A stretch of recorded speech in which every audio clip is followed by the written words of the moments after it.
a nightmare the Flash was still on. Hey Flash Season 1.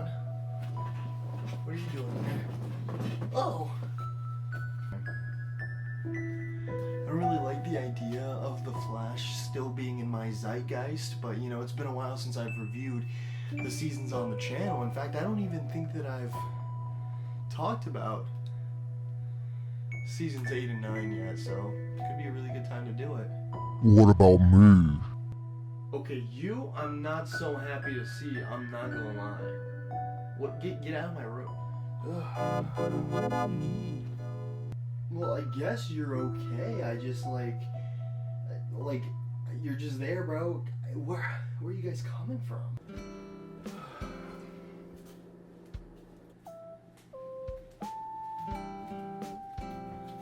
Seriously?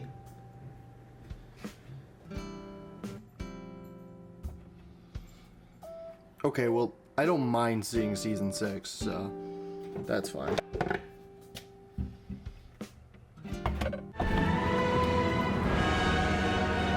Oh, hell no. Let's try the fridge, see what's in here.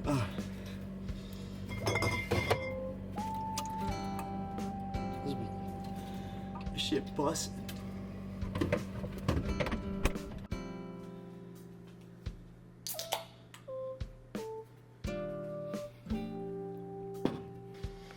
Oh. Hey, season 8. You can stay, I guess.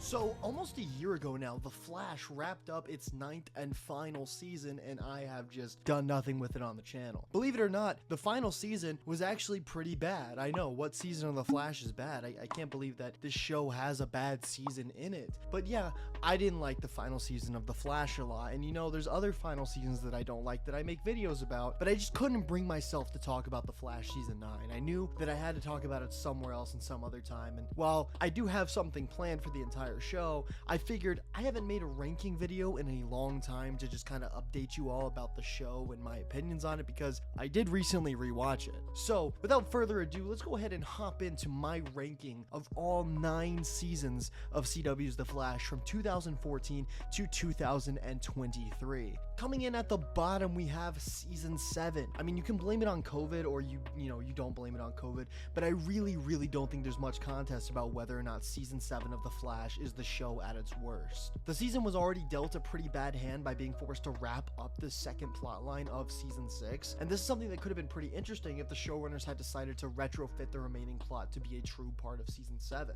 Like, imagine if instead of just the final 3 episodes, we had like 6 or so episodes that continued to flesh out Mirror Monarch. I know a lot of people say they don't like Mirror Monarch as a villain, but if she actually had the time and effort and dedication to craft her into a better villain, I think it would have made the second half of season 6 even better, and would have made the first half of season 7 a lot stronger. Unfortunately, they did just decide to place those final 3 episodes of the prior season at the start and then carry on. And I wish I hadn't complained about the resolution to that plot, because the subsequent storylines completely fall apart when it comes to presenting a compelling narrative. The Force's storyline that began the first half of the season is the worst plotline the show has ever done, bar none. There's just nothing worse than this. It's stupid, it's incomprehensible, it's only 8 episodes, and yet it's too short and too long at the exact same time. They waste 2 episodes on Killer Frost nonsense. Listen, the concept is really cool. I love the idea of the Forces. I actually like a lot of the Forces characters like Sight and Dion a lot. The problem is they just don't really work, and the Speed Force is the worst villain of the show, and that could have been really cool too. There's so much writing on this storyline as far as potential goes, and they just squander it. They treat the Forces like they're kids. There's this weird mom dad cis bro thing going on that I can't stand. That makes you what, my parents? Something like that. So you're Dad. Hi, Mom. and it's just a complete mess of everything going on with the show. I think the finale of the arc is probably the worst written episode of the show that I've ever seen. I guess the second storyline surrounding Godspeed was a little better, but it was still a mess with barely any time to develop its concepts. If the Forces storyline was too short and too long at the same time, then Godspeed's storyline was just too short. Can't say anything else about it. It's 4 episodes and they rush through every single concept, and even though there's a lot of really cool ideas again, and I do have some fun watching it, it just doesn't really work as a compelling storyline. The finale's solid enough, and I like the lightsaber fight, sue me, but I just can't see myself revisiting this season or pretty much any episode within it, aside from the second episode, which is my standout episode of the season, The Speed of Thought, the episode where Barry becomes super smart. Very well written episode with some really fun action. Check that one out if you want to watch anything from season 7. Honestly, just throw the rest away. All the affection you've been craving. Coming in next, we have season 3. Now, there's a really big push recently to say season 3 is actually good, but it's not at all. It's really not good. I really do like elements of season 3. Conceptually, it's a fantastic season, and Savitar can be a brilliant villain at times. Unfortunately, the season just crumbles under the weight of its ideas, and it never really provides a satisfying story in all of its 23 episodes. Again, I said at times Savitar can be a good villain, but at other times he's not even a villain at all, and he's just simply an idea and a looming threat that never has any real meaningful interactions. Episode 15 of the season has some terrible drama in it, but it has some of the best Savitar stuff that the entire show had ever put out. I legitimately think if Savitar was as good as he is in that final bit of episode 15, he would be one of the best villains of the show, if not the best villain. The boy Joel raised, the man Iris loves, you have everything and deserve none of it. Flashpoint was underutilized, and it didn't need to be the entire season, but 2 or 3 more episodes would have gone a long way to making it feel much more important than just a blip in time Barry barely lived in. The season gets a little bit of kick in the ass by the end of it, but the finale drops the ball, delivering probably the worst finale of the entire show. See you later, Hunter. The one thing Black Flash can't fight, cold.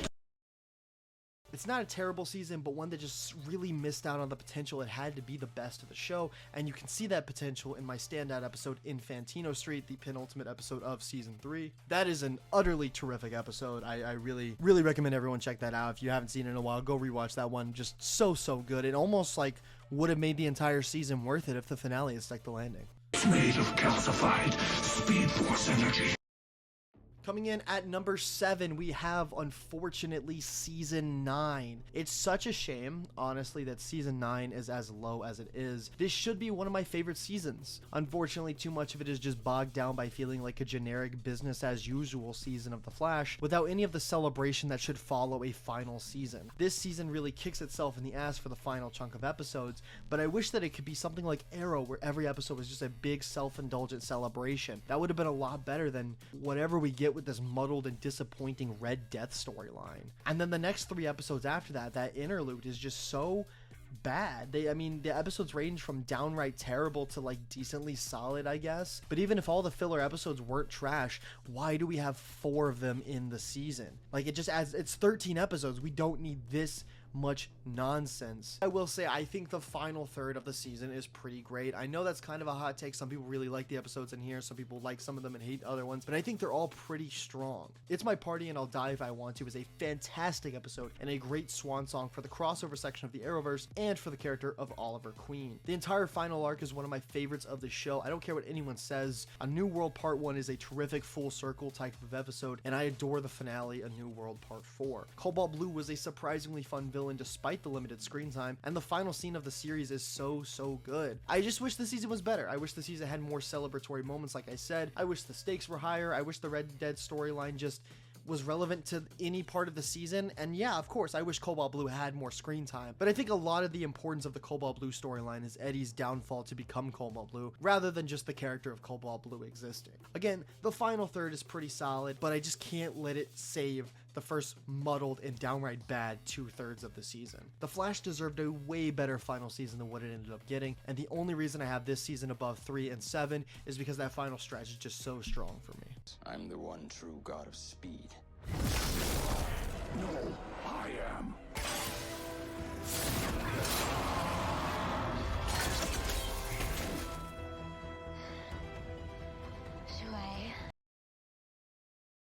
Coming in at number 6, we have Season 2. This is a placement that'll probably surprise a lot of people. For most viewers, I'm sure Season 7, 3, and 9 are at the bottom of your list too, but Season 2 being here is probably a bit of a shock. Don't get me wrong, I still enjoy the season. There are some standout episodes and a ton of fantastic character moments. I just wish Zoom was a better villain. He starts off menacing enough, but there's nothing to his character to make him stick most of the time, and when I do find him starting to become enjoyable, the season's over. Unfortunately, the season also falters majorly in its pacing, both in regards to Zoom and the overall structure of the season. The first 9 episodes are more focused on setting up the spin-off Legends of Tomorrow than they are pushing the season forward, and it means that the second half has a lot of catching up to do, which ends up producing some rushed plotting. It doesn't help that Zoom clearly wasn't meant to be Jay Garrick or Hunter Zolomon, or that whole mess, which just leads to a mystery that never felt like it had an answer planned out. Still, when season 2 works, it is a hit after hit season. I just wish it didn't have the issues that it does to bring it down to where it is, because the multiverse's introduction is fantastic, and there's some classic episodes here and a lot to love. On any given day, I could probably swap this and the next few seasons around, but I'm going with this placement today just off my gut feeling. The standout episode of the season is The Runaway Dinosaur, a terrific episode where Barry is able to get over his mom's murder and really come to terms with everything that's happened to him. It's too bad that they undervalue it with a cliffhanger at the end of the finale. You're safe. Number 5 gives us Season 4. When this season came out, everyone hated it, but honestly, Season 4 is so cool. This season is filled to the brim with awesome ideas spanning from Barry going to prison for murdering the Thinker. The cat and mouse game between the Thinker and the Flash is awesome, and the entirety of the episode of Inter-Flash Time is just terrific. The idea of the bus metas was also so cool and a great way to tie in Villain of the Week episodes into the overall storyline. That being said, ideas can't carry an entire season, and Season 4 is definitely full of botched executions. DeVoe, for all his promise, sort of devolved into a meme of a character by the end. The body swapping he participated in was cool at first, but it soon became clear that these Z-list actors being chosen for Villain of the Week episodes couldn't carry being the villain of the season. And it also didn't help that too many of the Buzz Meta episodes just felt like the most bland and boring episodes the show had put out up until that point. That being said, I do love DeVoe again by the finale, and I just find it so compelling to see a villain that has the script of the season. Like I said, I could probably switch this and Season 2, but there's a couple things that keep Season 4 above it for me. For one, the first 8 or so episodes of this season are honestly such a strong stretch of episodes, with maybe one falter with episode 6. I really like it, and I love the tone as well. The tone of the season's a big sore spot for a lot of people. Again, I personally really enjoy it. It makes the season feel more like a Saturday morning cartoon. It's a unique vibe, and it's really cool. I also like Barry and Ralph's dynamic a lot. It might have started bad, but by the end of the season, I think it's a great addition to the show. I think the main reason, again, this is above Season 2 is I just like the Thinker more than Zoom. Again, the standout episode is Inter-Flash Time. You don't really have to say anything about that episode. It's terrific. We'd make a fortune. An improv group made up of superheroes. We can take it to Washington. We'd be the DC Comics. Coming in at number 4, we have Season 5. I don't think I ever want to go back to the time when this season was airing. There was so much hate and vitriol towards the show, and it was especially baffling to me because this was the best the show had been in almost 3 years.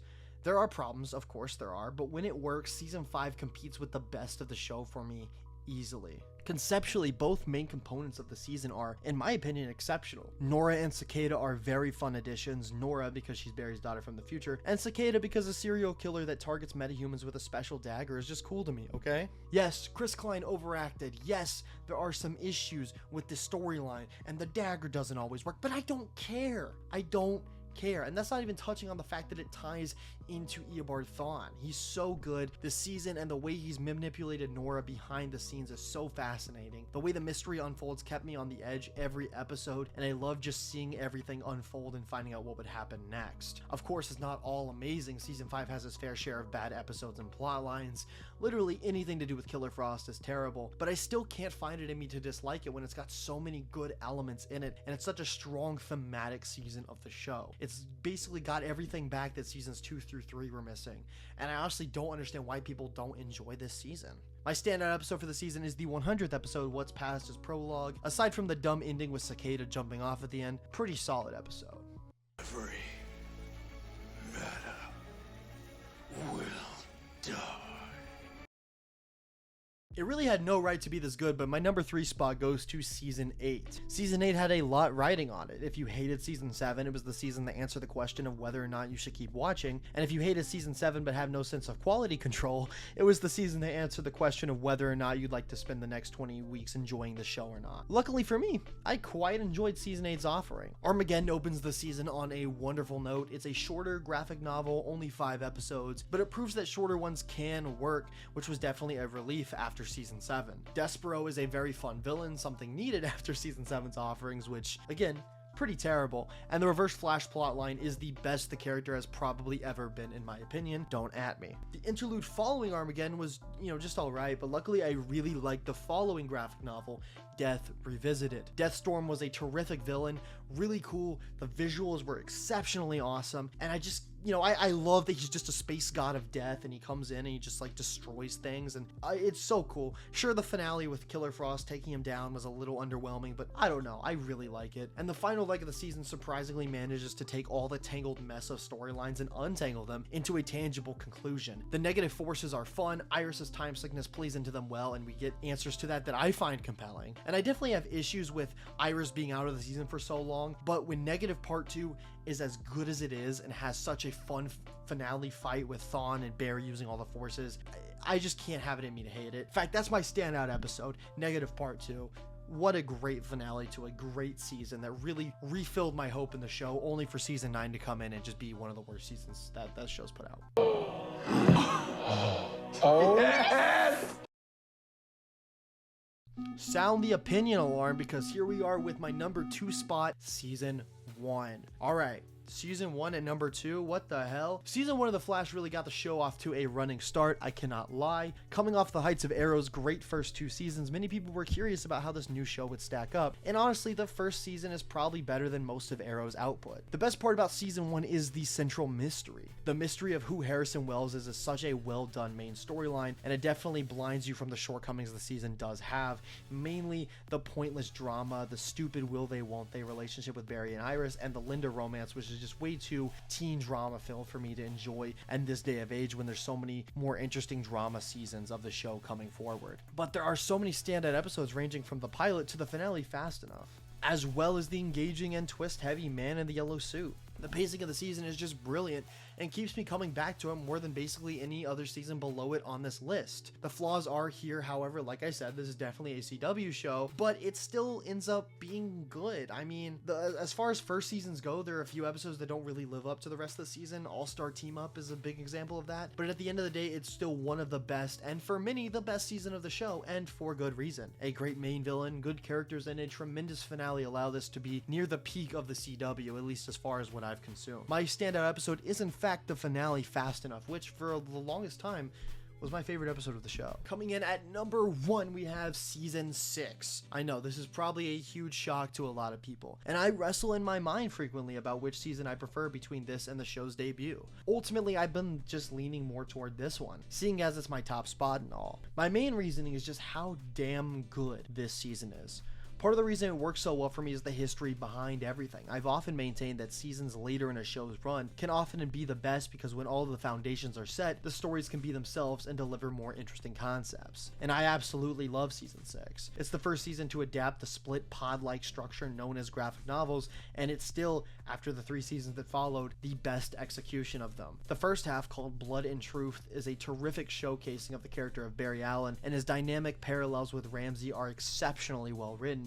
The climax of it all in The Last Temptation of Barry Allen is one of the best sets of episodes of the entire show. A lot of people seem to think the second half of the season is bad, and while it's definitely not as good as the first half, it's still damn great. The main plot might not be the most captivating thing, but Eva is still a pretty fun villain, and Barry losing his speed is so well done that it keeps me entertained despite the fact that he's lost his speed so many times before this. Sure, the Mirror Iris plot can drag, but the resolution in the season's second best episode, Liberation, honestly makes every bit worth it. And on top of that, the second half still has some of the best episodes of the show. This is the season where the show leaned into being batshit insane while still maintaining some level of seriousness that you could care about it. Barry and Grodd fuse, and Grodd friended me. The Reverse Flash returns for an exorcism with the exorcism of Nash Wells, and like I already said, Liberation is one of the best episodes of the entire season. It's heartbreaking in moments, and yet at the same time, Mirror Iris fights Barry with sword hands. Like, what? People will point to the fact that the season didn't end properly, but I love the ending. It ends with a victory for the villain, and even though there are questions unanswered, it still manages to leave you on a satisfying enough note because the makeshift finale is a major enough moment in the season to leave off on. My standout episodes are The Last Temptation of Barry Allen parts 1 and 2. The first episode of that is a great introspective look at Barry Allen's mind, and the second one is a terrific climax to the Bloodwork storyline and a great riff on horror movies. So that's my ranking of The Flash every season from season 1 to season 9. Go ahead and drop your rankings below so I can read them, and I'll reply to them and tell you what I think. Sorry, I should take off my gauntlet. Leave it on, girl. Daddy likes the middle.